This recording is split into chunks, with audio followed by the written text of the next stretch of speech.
नमस्कार। मैं मौजूद हूं अभी लखनऊ के मोहनलालगंज विधानसभा क्षेत्र में। मैं अभी रात के लेटे लेटे अपना फ़ोन स्क्रॉल कर रहा था, फेसबुक यूज़ कर रहा था, तो वहां पे मैंने एक पोस्ट देखी मंडल आर्मी के कुछ पदाधिकारियों की। उसमें उन्होंने डाल रखा था कि वे अभी लखनऊ में मौजूद हैं और लखनऊ के मोहनलालगंज विधानसभा में डोर टू डोर कैंपेन कर रहे थे। कैंपेन का मुद्दा क्या था, सबसे पहले वो हम जानने की कोशिश करेंगे। तो हमारे साथ हैं यहाँ मंडल आर्मी के प्रदेश अध्यक्ष एडवोकेट प्रताप सिंह जी। तो प्रताप सिंह जी, आप बताने की कोशिश करें कि आप जो डोर टू डोर कैंपेन कर रहे थे उसका मुद्दा क्या था। सबसे पहले तो आपको बहुत बहुत धन्यवाद और शुक्रिया कि रात में आप 12 बज गया 5 मिनट कम है जो आपने हम लोगों को जगाया आके। और जगाया क्या, नींद तो आई नहीं क्योंकि गाड़ी में लेटे हुए हैं तो मोबाइल चला रहे थे, हम भी मोबाइल चला रहे थे। कैंपेनिंग का मुद्दा है कि अपने बहुजन समाज जो मेरा ओबीसी SC ST समाज है इसको जगा रहे हैं। जैसे एक उदाहरण दे दिया जाए कि हाथी के सामने ये कहते हैं शीशा मत दिखाओ। उसको बहुत बड़े कान इसीलिए लगाए जाते हैं कि वो कभी अपनी पीठ, अपना बल, अपना शरीर ना देख पाए। वो हाल है मेरे ओबीसी समाज का, जो बिहार के आंकड़ों के अनुसार आया हुआ है 64% जनसंख्या में। और आप हिस्से उसमें देखिए, आप संस्थाओं में 4 संस्थाएं, 4 देश की कार्यपालिका, विधायिका, न्यायपालिका और मीडिया, इन चारों में आप देखिए ओबीसी कहाँ पर है। और मैक्सिमम इस समय सिविल में जो प्रदेश में, उत्तर प्रदेश में चल रहा, मैं उत्तर प्रदेश अध्यक्ष जो आपने परिचय दिया है कि सिविल की जो नौकरियां निकल रही हैं CBD ग्रेड की, उनमें 9% पे रख दिया गया। कहाँ ओबीसी समाज मेरा सोया हुआ है। तो मैं इस समाज को जगा रहा हूँ और मेरा मुद्दा है जातिवाद जनगणना हो, जिसकी जितनी संख्या हो उसकी उतनी हिस्सेदारी दी जाए। जी, जैसा कि आपने बताया कि बहुजनों की संख्या बहुत ज़्यादा है यहाँ पे। ओबीसी की संख्या के बारे में आपने बात की कि बिहार के आंकड़े निकल के आए हैं कि वहाँ पे 64% पिछड़े समाज की भागीदारी है, संख्या है। तो मैं सबसे पहले ये जानना चाहूँगा, जैसा कि मैं आया यहाँ पे आपकी स्थिति परिस्थिति को देख रहा हूँ कि आप लोग अपनी रात जो है लखनऊ के अंदर गुजार रहे हैं, अपने मंडल रथ के अंदर खुले आसमान के नीचे आप लोग अपनी रात गुजार रहे हैं। तो मैं सबसे पहले तो ये जानना चाहूँगा कि लखनऊ को कहा जाता है कि ये नेता यहाँ भेड़ बकरियों की तरह भरे हैं, नेताओं का हब कहा जाता है। उस हब में आके कहीं ना कहीं वहाँ ओबीसी समाज के भी नेता हैं, SC समाज के भी नेता हैं, ST समाज के भी नेता हैं और वर्तमान में विधायक और सांसद भी हैं। लेकिन आप लोगों के रहने की, ठहरने की कोई व्यवस्था नहीं कर पाया। उस पर आप क्या कहना चाहेंगे? देखिए, लखनऊ नवाबों का शहर है, नेताओं को तो बात की बात है। दूसरा, इस समय प्रेजेंट में ना तो लोहिया जी हैं, ना मान्यवर कांसीराम जी हैं, ना मुलायम सिंह यादव जी हैं, ना हमारी बहन कुमारी जी, अब वो एज हो चुकी है, वो भी उस एज की नहीं है, ना हमारे लालू प्रसाद जी हैं, ना शरद यादव जी हैं। वो दौर नेताओं का, वो नेता थे। प्रेजेंट के नेता कहाँ हैं भाई? अगर ये नेता हैं, ये अपने समाज के हक के लिए कहाँ लड़ रहे हैं, कहाँ दिला रहे हक? इन्होंने तो अपने समाज का खाली वोट लेकर वोट बेच रखा है, वोट बिक्री कर रखी। अगर नेता ओबीसी के नेता थे सच में, तो यार 500 लगभग 600 दिन हो गए ओबीसी समाज के जो बच्चे इको गार्डन में हमारे भाई बहन बैठे हुए हैं। जो एक हमने पोस्ट डाली थी, बच्चा अपनी 1.5-2 साल का बहन बच्चा लिए गोद में बैठे हुए, कहाँ गए नेता? आप ये कहना चाहते हैं कि आज के समय के जो नेता हैं वे केवल और केवल परिवारवाद की राजनीति करते हैं, रिश्तेदारों की राजनीति करते हैं, अपने रिश्तेदारों को फायदा पहुंचाते हैं, परिवार को फायदा पहुंचाते हैं। समाज का तो नेता कोई रहा ही नहीं।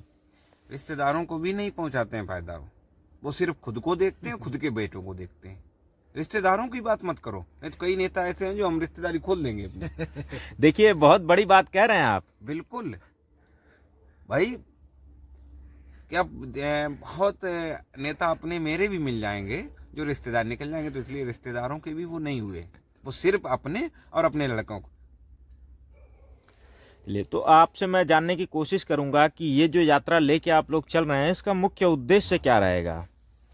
मुख्य उद्देश्य मेरा यही है कि बहुजन समाज मेरा रोड पे आए। 17 फरवरी 2024 से हम लोग स्थायी आंदोलन पर बैठ रहे हैं और ये ऐसा अनवरत धरना चलेगा किसानों की तरह।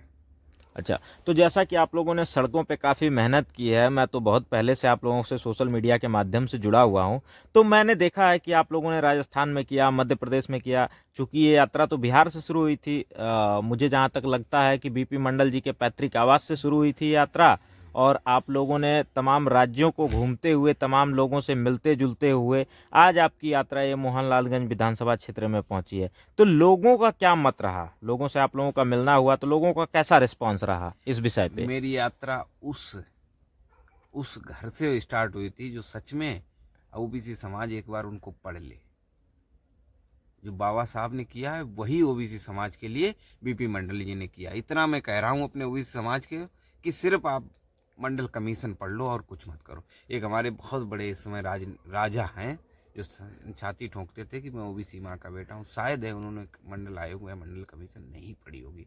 ओबीसी का अच्छा नेता, अच्छा लीडर वही है। अगर अपने आप को कहता है तो वो एक बार मंडल कमीशन पढ़ ले। अच्छा, चूंकि आज देखिए 19 जनवरी का दिन है, आज से ठीक मुझे लगता है कि 2-3 दिन के बाद ही अयोध्या में रामलला जी की प्राण प्रतिष्ठा है, राम मंदिर का प्राण प्रतिष्ठा, मूर्ति की प्राण प्रतिष्ठा है। तो उसके बारे में आपका क्या मत है? क्या आपको लगता है कि लोग ज़्यादातर या यात्राओं में जा रहे हैं या फिर आपके मंडल यात्रा से भी जुड़ने की कोशिश करेंगे? देखिए, मैं अपनी बात, आपने कहा आपका उद्देश्य क्या, मेरा उद्देश्य है, थोड़ी सर्दी पड़ गई, 1 फरवरी से हम भी यात्रा स्टार्ट कर रहे हैं कि मुझे पीला और नीला देश में 2 स्थापित करने हैं। पीले और नीले, बीपी मंडल और बाबा साहब, 2 तो वहीं, उनको बहुत मजबूत करना है। जी, तो मैं चर्चा करना चाहूँगा आपकी आगे की रणनीति पे, चूँकि आज की तो स्थिति मैं देख रहा हूँ। अब आगे की आपकी रणनीति क्या होगी? कल आप क्या करेंगे? कल मेरा जो हमेशा चलता है, अपने ओबीसी एससी समाज के गांव में जाकर लोगों को जागरूक करना और लोगों को समझाना कि हमारी आपके साथ किसने चोरी, कौन दबाए बैठा, इससे हमको लेना है। चलिए, आप लोगों का उद्देश्य तो बहुत ही बड़ा है। ओबीसी और एससी एसटी समाज, बहुजन समाज को भी ये चीज़ सोचना चाहिए, इन चीज़ों पे गौर करना चाहिए, ध्यान देना चाहिए। चूँकि आप लोग जो लड़ाई लड़ रहे हैं वो किसी एक व्यक्ति विशेष की लड़ाई नहीं लड़ रहे हैं, किसी एक जाति विशेष की लड़ाई नहीं लड़ रहे हैं, आप लोग सर्व समाज की लड़ाई लड़ रहे हैं। तो इसमें मैं भी अपील करता हूं ओबीसी और एससी समाज से कि आप लोग साथ आएं, इन युवाओं का साथ दें, क्योंकि आज यही युवा हैं जो आपके हक और अधिकारों के लिए सड़क पे दिख रहे हैं। और मैं एक बात और कहना चाहूँगा ओबीसी समाज से, आप घरों में बैठ के इतना कर दीजिए कि भाई का जो चैनल है द ओबीसी वॉइस, इसको सब्सक्राइब जरूर करिएगा।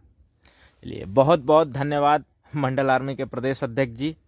और आप सभी जनता से मैं ये अपील करूंगा कि आप लोग इन लोगों का जहां भी हो सके, जहां भी ये लोग दिखें, इनका भरपूर समर्थन करिए, सहयोग कीजिए, क्योंकि ये आपके अधिकारों की लड़ाई लड़ रहे हैं, आपके हिस्से की लड़ाई लड़ने का कार्य कर रहे हैं।